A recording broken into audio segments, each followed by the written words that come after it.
We are cruising through this NFL season. Let's talk week 5 of quarterback ranks. I'm going to talk through my top 25 and I'm going to do them in chunks of 5 players. They will be listed in order.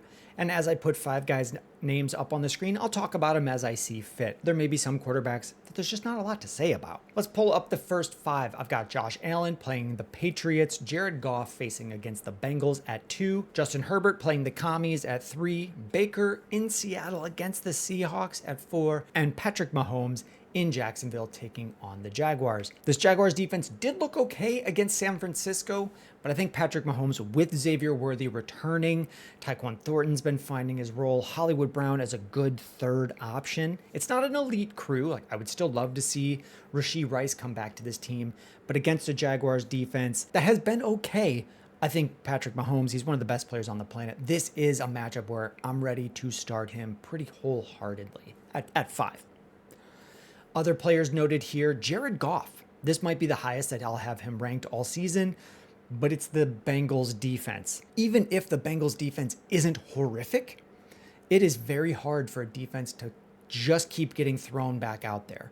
What we saw on Monday night with the Bengals was 3 and out from this offense, 3 and out. A defense not getting time to rest just can't last that full 60 minutes. And there are so many options for the Lions. Now, this game could end up being 5 rushing touchdowns and no passing touchdowns for Jared Goff, but I think he's going to get his, and I've got him at 2 on the week. Josh Allen at 1, that one's going to be obvious most weeks.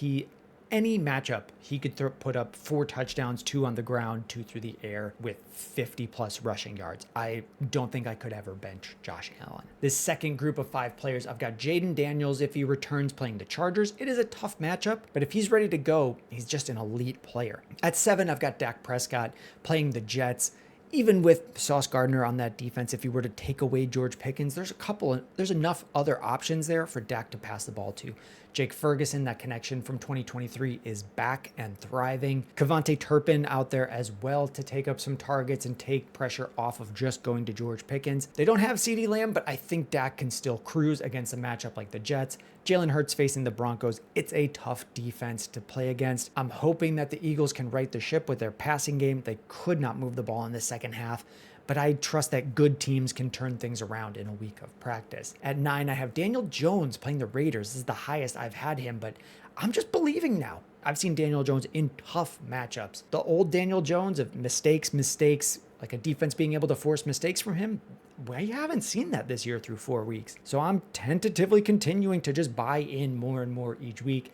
And then at 9, I have Justin Fields against the Cowboys defense. I don't know if this is the week the Jets get a win, but any defense is going to have a hard time stopping Justin Fields from turning a broken play into a 40-yard touchdown like we saw on Monday night. The next group of 5 players I've got is Drake May at 11, playing the Bills on Sunday night. This is a very high over-under for the week. I've got Kyler Murray at 12, Jackson Dart at 13, playing the Saints in his second start.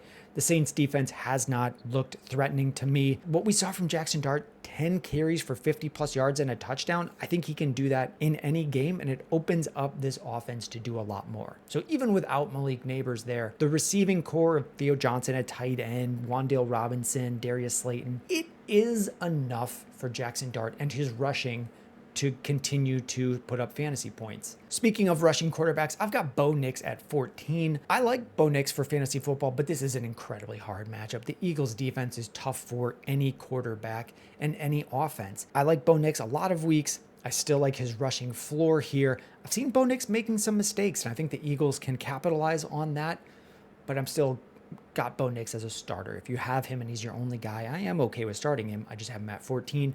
And then at 15, Brock Purdy playing the Rams.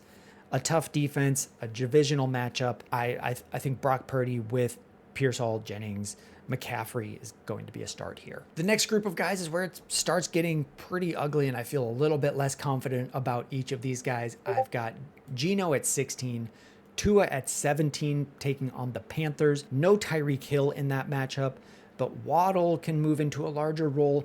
Let's see what they have with Darren Waller. Got 2 touchdowns on Monday night. I don't expect that he's going to catch 2 touchdowns maybe again this year, but let's see what they have. They had a wild ride last year with Jonnu Smith. I'm buying in a smidge with Tua and Darren Waller. In Tua in general, I like throwing to Waddle, dump offs to Achane. That can all add up. And I've got him at 17 in an easier matchup against the Panthers. CJ Stroud taking on the Ravens, a tougher matchup. Even if the Ravens have been scuffling, I think the Texans are a get-right team to play against. Even with Cooper Rush, I would not be surprised if Cooper Rush beat the Texans. The Texans just have not looked good this year.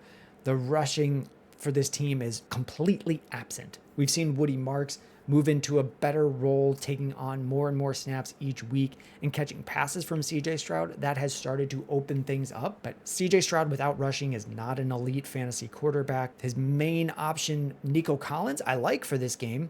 I just don't know if there are enough pass catching options and offensive line, just not enough good offensive players to sustain CJ Stroud as a viable fantasy quarterback in a one quarterback league. At 19 and 20, I've got Trevor Lawrence and Matt Stafford. I may need to move Matt Stafford up throughout the weeks with Puka and Devontae. He's getting a lot of passing, but right now it's a tough matchup against the 49ers. I'm going to have him at 20, and then Trevor Lawrence is going to be in the teens most weeks.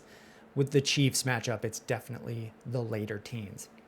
The final group of emergency guys I would be considering to start, I've got Bryce Young, Cooper Rush against the Texans, Spencer Rattler playing the Giants, Carson Wentz in England facing the Browns, a horrible defense to play, and Joe Flacco in England playing the Vikings. Two very good defenses facing each other and two not great quarterbacks that I don't really want to be starting there. We've got plenty of quarterbacks on bye that I would like to be starting that just are not in this ranks that we'll see next week. So if you were looking for Caleb Williams, Michael Penix, Jordan Love, Aaron Rodgers, those guys won't be playing this week, and Lamar Jackson is projected to be out. Thank you so much for checking this out. Please consider a like and subscribe. There's also a YouTube hype feature. I don't know if I'm qualified for that yet.